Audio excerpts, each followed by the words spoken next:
Steenstra. I'm the instructor for the technology class at Calvin Christian School. In this video, I'll be providing an overview of the class. What I'm going to do now is switch over to my screen share view so you can see the presentation. So we'll go here.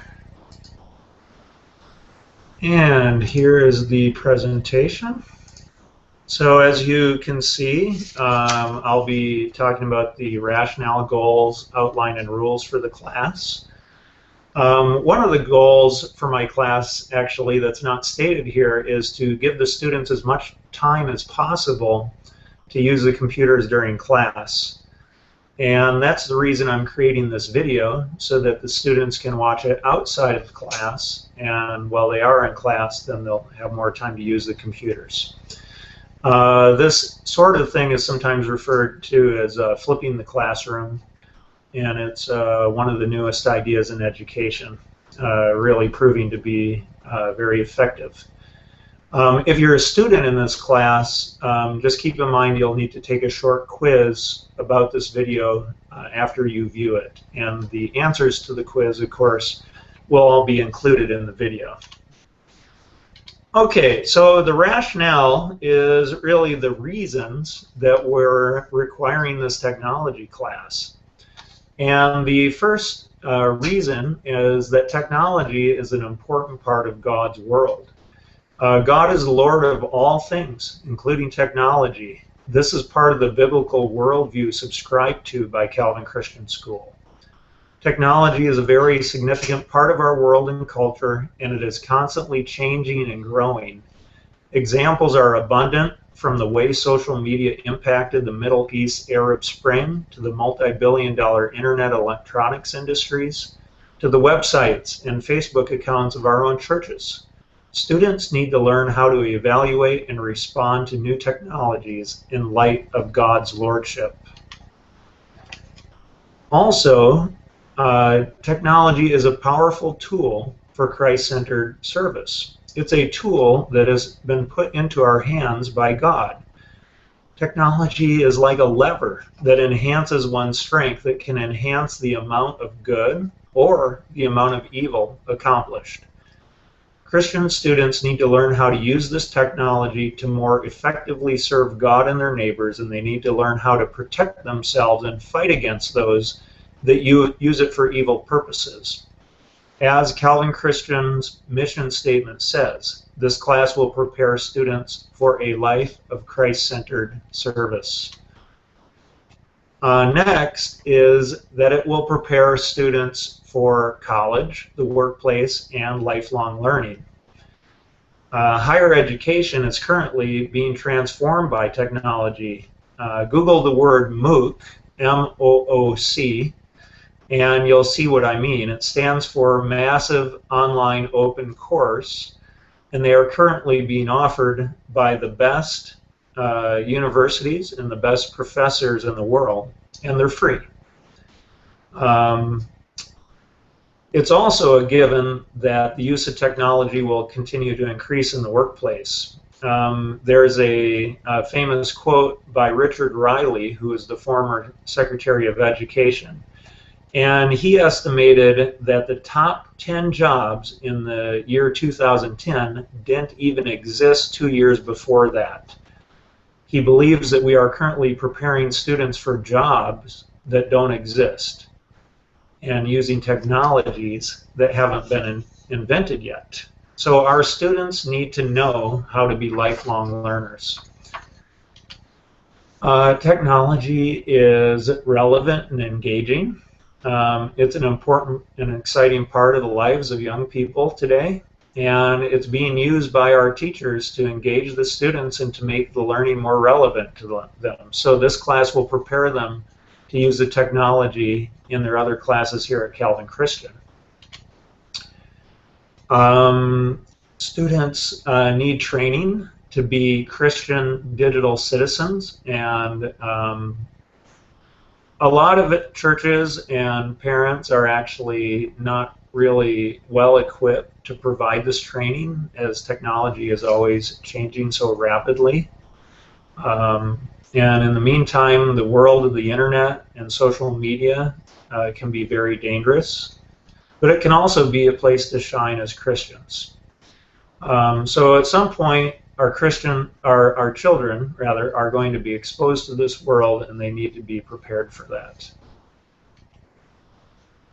And finally, the amount of information at the fingertips of a person connected to the internet today is staggering.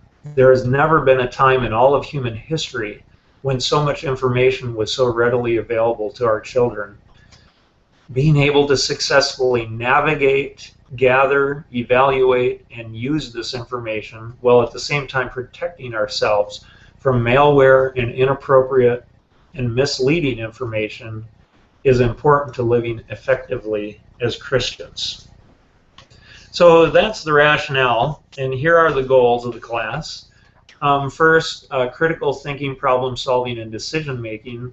Students will use critical thinking skills to plan and conduct research, manage projects, solve problems, and make informed decisions using appropriate digital tools and resources. Technology operations and concepts. Secondly, students will demonstrate a sound understanding of technology concepts, systems, and operations.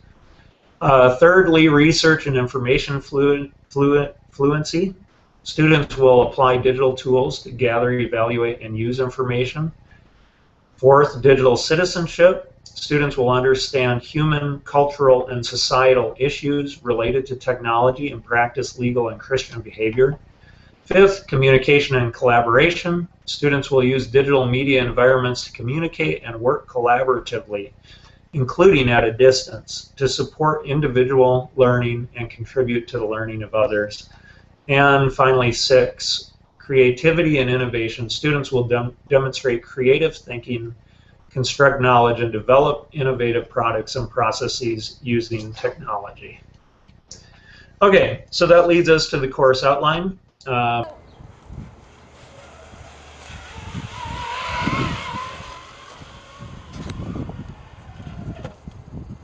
Yeah, we might want to put a cushion there. That'd be so cool. So the very first part of the class is where the students learn how to use their network and Google Apps accounts. They have some very powerful tools at their disposal, and they need to learn how to use them effectively. Their Google Apps account in particular is also accessible from home or anywhere else they're connected to the internet. And Google Apps is a tool that's currently being used by millions of people in most of the universities, top-end universities throughout the world. Then we'll teach digital citizenship. And so students will learn how to be Christ-like digital citizens. This includes not only how to stay safe on the internet, but also how to build others up, encourage them, and protect them as servants of Christ. And then the next three, word processing, presentation, and spreadsheets, we'll use the Google Apps tools to learn some very practical skills, including creating, editing, collaborating on, and sharing documents, presentations, and spreadsheets. One of the things we'll do in this section is the stock market project, where the students are hypothetically given $5,000 to invest in the stock market, and then they use the internet and spreadsheets to track and see how their investments are doing. Okay, and continuing on here with the outline, this is the second and last slide here for that. Internet-based research and learning. Students will learn not only how to effectively conduct internet searches, but also how to evaluate the information they find to determine if it is trustworthy and accurate. They will also learn how to use the internet to educate themselves. And then the next one, history, function, and specifications for computers, network, and the internet. By learning about this, students will learn important concepts and functions that are still being used in today's technologies. And one project they will do in this section is to hypothetically purchase a new computer and that will help them learn about the computer specifications and their meanings and importance. For social media, students will learn about privacy and safety settings that are common to most types of social media, and how to use the social media in a Christ-like manner, including the reporting and flagging of inappropriate behaviors and how to respond to those.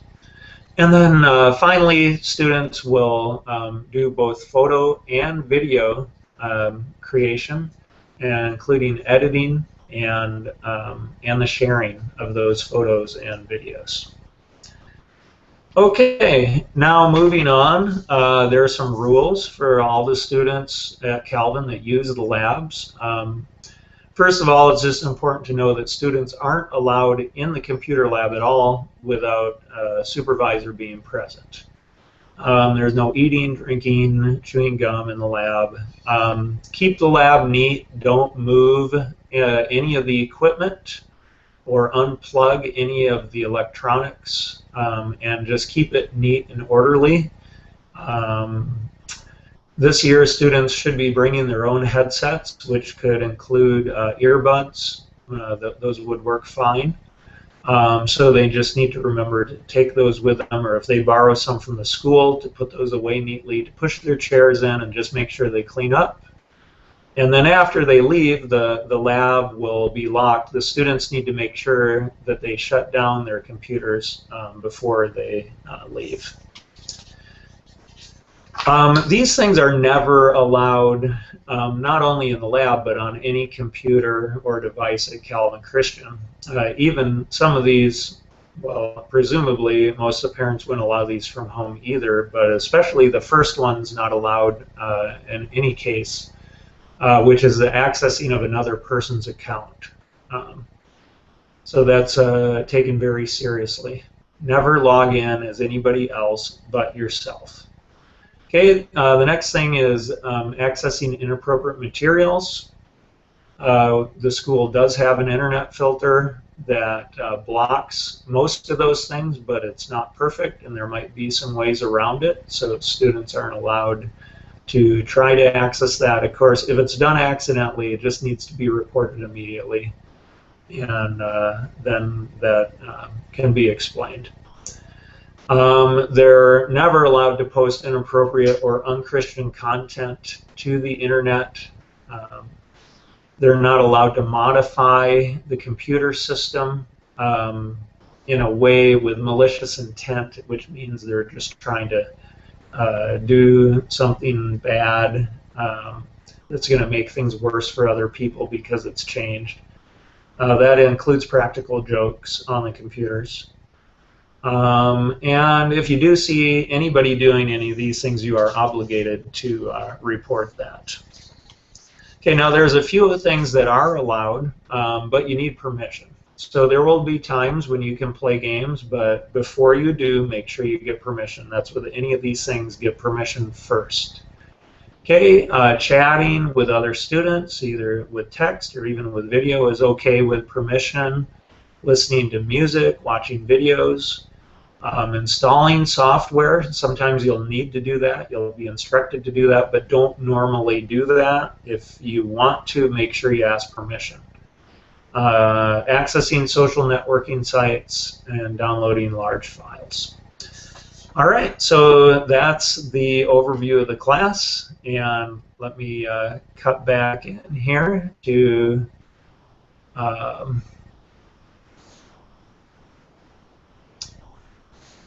the video. And so again, students, at this point you should go in and take the quiz about the video, and anyone else who's watching, I hope you found that informative. All right, thanks.